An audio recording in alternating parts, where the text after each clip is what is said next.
Well, I think what inspires me to do animation and learn the craft is, growing up with Cartoon Network and Nickelodeon, watching cartoons with Bugs Bunny and SpongeBob, all those classics. I wanted to sort of be like these people who just draw for a living, that's what they do. It really speaks to me for years now. I mean, I started out on paint, flipping out the little different drawings back and forth and back and forth. I mean, it was pretty bad looking, but I was desperate to do anything. My parents ultimately got me a software to do animation and stuff on. I got softwares for both, but characters like SpongeBob and Bugs Bunny are not 3D animated, and I'm not like Pixar. I'm not trying to push revolution and push revolutionary boundaries and all this and all that. I'm not trying to be fancy or anything. I just specifically like drawing, and 2D is the closest to bringing a drawing to life. Not, sort of 3D is more of like a puppet. You build something in the software and then you make it do whatever you want. It's animation, but it's not bringing a drawing to life, essentially, I occasionally use Blender, which is a 3D animation software, but as you may know, as you know already, I particularly care for 2D, so I use Toon Boom. They're moving on, they're building new softwares and stuff, the company that produced Toon Boom. But yeah, I use Toon Boom animation software. Oh, I'm drawing the characters, I sort of feel a sense of self, accomplishment. I feel complete after, doing it. It makes me feel happy. Not everyone has, something that they can just go to and they'll feel just good just doing that. Oh, I felt surprised, first off. I had no idea my teacher, Mr. McGee, had even put up the animation for an award or a contest in general.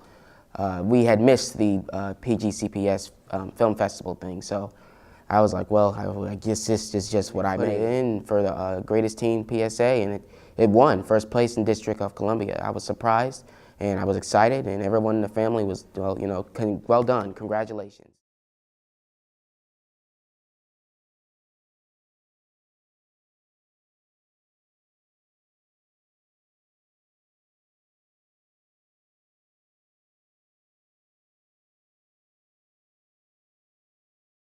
Caring. When you care about them, you have a tendency to, to feel it here. It's not just coming here to teach. It's actually a lot more. You have to really love teaching. You have to really love young people, in order to, I feel, to be a good teacher. I attended Kent State University in Kent, Ohio. And the year, long time ago.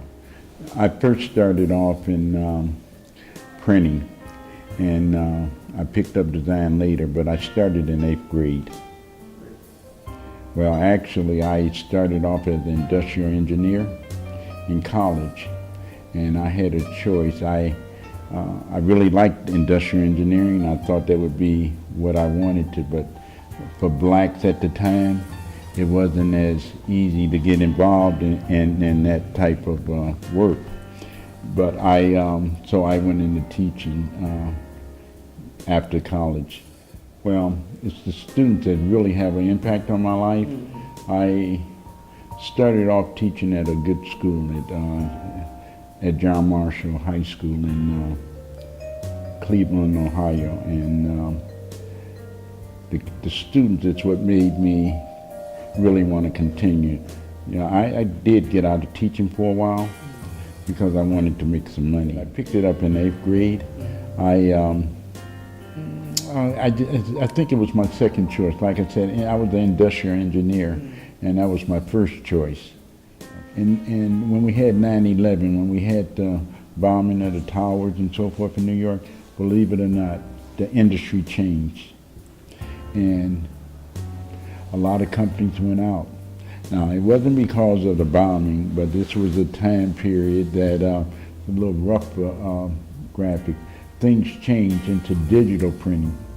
And that's what we do now. Digital printing is the new, it's completely different from the old printing where we used to have to come in, ink up a press and so forth. Now everything is digital. Give me a student that pays attention, and I have a good student. I generally like to think that all students have the potential to do whatever they like, and it's true. But some need to be motivated.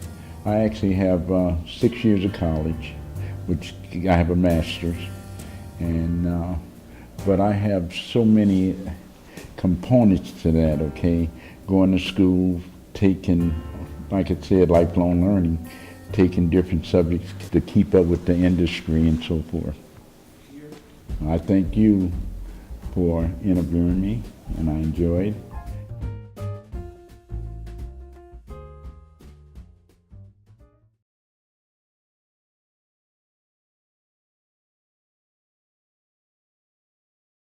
As a young boy, I've always been interested in personnel in uniform. There's something powerful about a uniform that shows discipline and respect. When I joined ROTC, it strengthened those skills of mine and got me closer to reaching my goals. Authorities say because a person participates in ROTC, they will make an informed and responsible citizen with great leadership potential. Not to mention, it is an alternative to games. Statistics say that more than 60% of graduating seniors in ROTC continue into higher education. But today, it's all about the annual inspection. What is the annual inspection all about? The annual inspection is an annual assessment of the readiness of the Navy JROTC program. The purpose is to assess the administration, the supply management, the military drill performance of the cadets.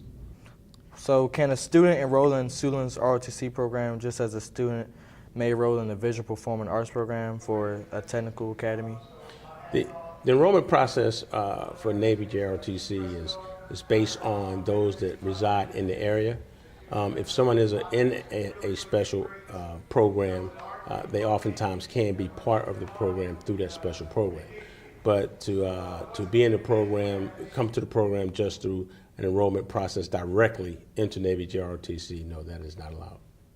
Would you like to share with us the biggest misconception of the ROTC program? The biggest misconception in ROTC is the fact that, it's not the fact, but it's rather more so the belief that if you're in ROTC, you have to go into the military. And that's not in fact the case. ROTC is more so about citizenship development. That's the main purpose. Okay. So what makes a good cadet? Class. CLAASS. C is for citizenship. We would like to have good citizens in the program and to learn about citizenship. L is for leadership. We like to have those who are leaders, and if they aren't leaders, we help develop leaders in the program. And then, without a doubt, A for academics. We like to have those that, if not strong academic performance, that they try to reach their full academic potential. We do like to have students that are in the arts, if at all possible, and if not in the arts, try to do something art-related. Athletes, we do like students to participate in sports and athletics and other activities. We say for ACT, S, SAT, so both those together, ACT, SAT, standardized tests. And then we have S for service, community service. We like those, the cadets to participate in community service. And lastly, without a doubt, we say that class altogether will result in scholarship opportunities. Okay. Suitland also has a drill team. How is its abilities? The drill team has not been the strongest since I've been here. We now have a master drill instructor that's been working with the cadets for the last 2 or 3 weeks. They're practicing right now, as a matter of fact. We've already recognized improvements with the JV drill team and the varsity drill team. Both have performed over the last couple of weekends, and they are both performing together this upcoming Saturday. So we expect great things in the upcoming months. Okay. How is the true potential of your class of 2019 cadets? 2019, I think that will probably be, if not the best, one of the best classes that we've had. Right now we have 20 plus rising seniors out of 35 that have right now above a 3.0 grade point average, excuse me, cumulative grade point average. And then we have another 4 or 5 students that are, between 2.5 and 2.99 GPA, and that only leaves a few that are below 2.5. So, we have high expectations out of this class. Okay. What are you most proud of concerning your program? I'm very proud of the academic performance that we've reached, as in you yourself, very strong academic performer. When we observe students reach their full potential academically and start doing the things they need to do to excel academically, what we find is that most of our students are good performers if they do their homework. And homework typically keeps them from being that B+ student. But academics is our top priority, and we've been observing that for the last 2 or 3 years. With the number of scholarships, we led the nation in Army ROTC scholarships last year with 21.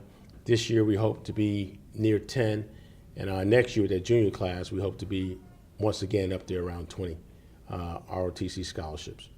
So what is one of the best well-kept secrets about a good ROTC program? I think the people in the program.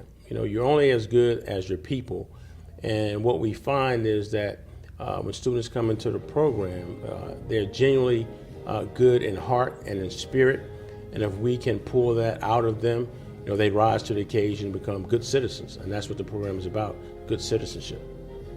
When did you know that you had a winning program in Suitland, if it is winning? Well, I don't like to define it as a winning program, more so. I like to think of it as a continuing growing program and getting better at what we do. I myself wasn't one to be able to push the whole drilling aspects. That's the face of JROTC for the most part, is military drill.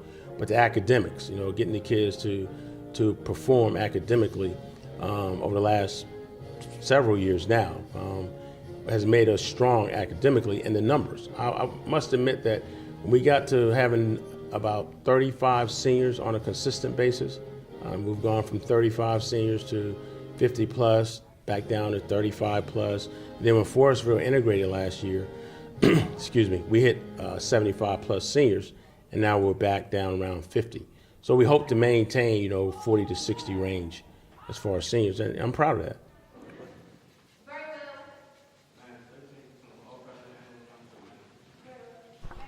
Since the taping of the inspection, the drill team has placed second and third at their last drill meet.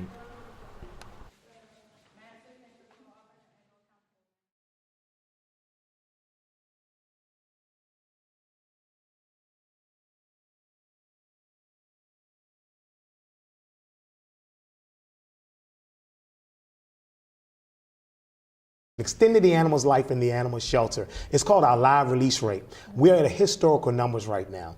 I'm going to take you back to probably 1983, 84, 85, up to 1990. We was in an older shelter before we built our new state-of-the-art shelter, and we only had about 110 runs, and it was a very difficult time for us because every day we had to decide who was going to be euthanized, so sad, and who was going to stay there to try to be adopted. Our live release rate at that time was probably about 40%. We moved into this new facility, have a spay-neuter clinic, cat condos, puppy condos. Please come down and see us. We have a wonderful 7-acre site, and now we have a 73% live release rate, and we're so excited. My goal is to get us to 90%. Well, my love for animals came when I first started at the animal shelter. Growing up, we had a dog, we had a cat, we even had a little canary. Didn't really have the love at that time, at least I didn't think so, but when I went off to college, to Prince George Community College, I started working part-time at the animal shelter as an animal caretaker. And I got so excited after being there for 3 months, realizing not only could I help people, but now I can help animals. When I saw the first animal get adopted and go to its home, I just got so excited I fell in love. Animal shelters are necessary. In Prince George's County, the county was chartered in 1970, which allowed an animal shelter to be formed in Prince George's County. And the reason they did that is because, you had stray animals running all over the streets, you have wildlife running, you have injured animals that need assistance, so you have to have a shelter, you have to have animal control officers, humane educators to teach people how to take care of animals in the county. What you want to do to protect them is give them a home. So we encourage that if you see a stray animal and you know it's stray, call your local animal shelter, call us at Prince George's County Animal Shelter, let us pick that animal up, bring him in, let us show him some love, let us take care of him, and let us find a loving forever home for him. My favorite memory is a day that I went out on an animal cruelty investigation, and we saw a case where a dog was so emaciated that it couldn't even stand up.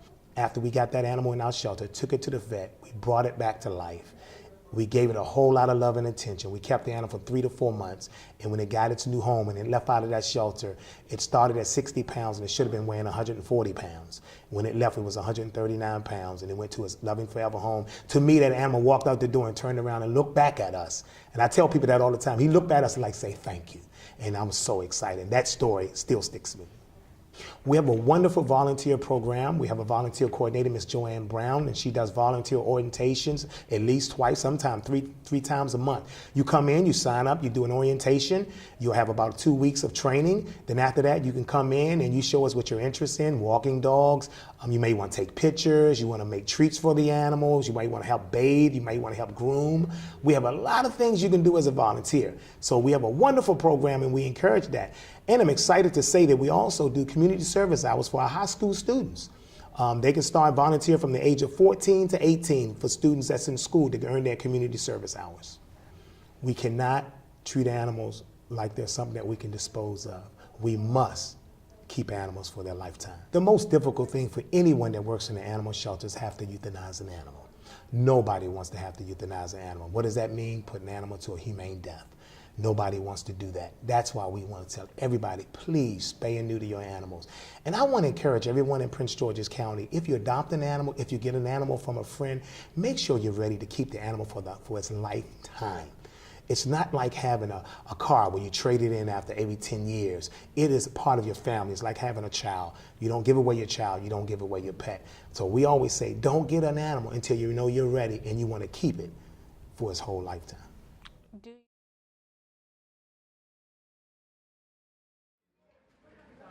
Oh, never mind, I'm good. Y'all okay over here? You good? Okay, so let's go to the next. My name is Rena Suggs, and I'm the head of the math department here at Suitland High School, and I also teach pre-calculus and trigonometry. I grew up in a Christian household. My father was a minister. He's passed now. They made sure that I was in Sunday school, learning the lessons that a Christian should live. And those lessons stayed with me all the way through college, and I'm grateful for that foundation, because when I was by myself in college and no parents there to tell me what to do, I had a relationship with God, and that helped me to make the right decisions. So I believe growing up in the church and going to Sunday school and Bible study really prepared me for life. My dad definitely was my mentor because he was my pastor, and then we had a youth pastor, and then my grandmother, she was also an integral part in my life because she always prayed for me, and she used to call me, like when I was in college, about to get into trouble, she just somehow knew that I was almost in trouble. She would call me and tell me that she was praying for me. Because that was my way of giving back to African American children. I knew I had a gift in how I teach math and how I can break it down, and so I felt like it was important for me to give back and help kids, because a lot of kids hate math, and so I feel like I have a calling to help them understand math.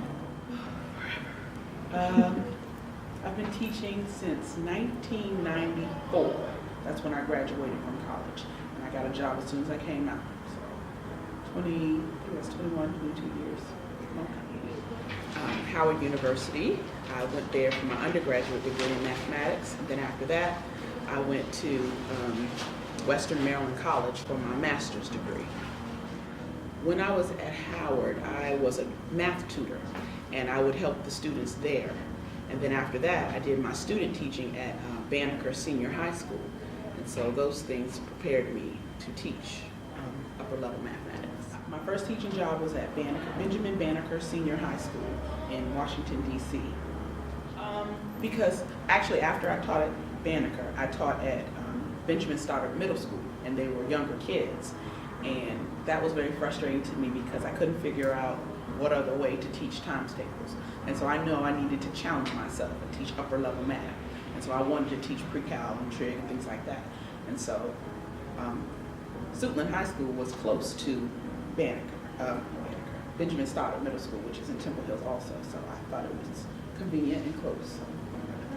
Often, yes, I do get frustrated, very frustrated, because kids are lazy, and they complain, and then they don't come to class, and then wonder why they don't understand. And it's very frustrating to me because I give my 110%, and a lot of my students don't.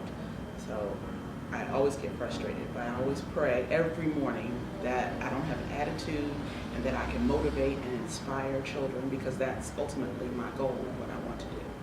Yes, I twirled a flag, and so it required a lot of practice and a lot of time, and so it taught me how to budget my time, not budget, but manage my time, so that I could get my work done at the same time while doing all of the extracurricular activities that the band called for. So I think it made me a better individual and helped me to learn how to be organized and prioritize my time.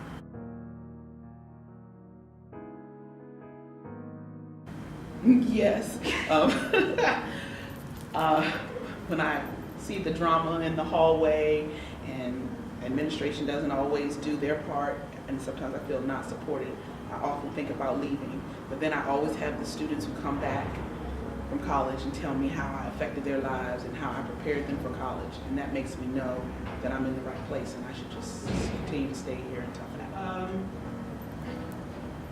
My principal just asked me.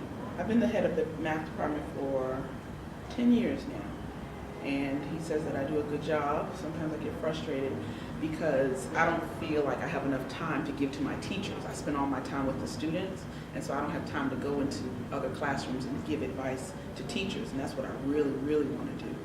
But he thought I was the best candidate for it, and that was many, many years ago. And I've just been doing it ever since.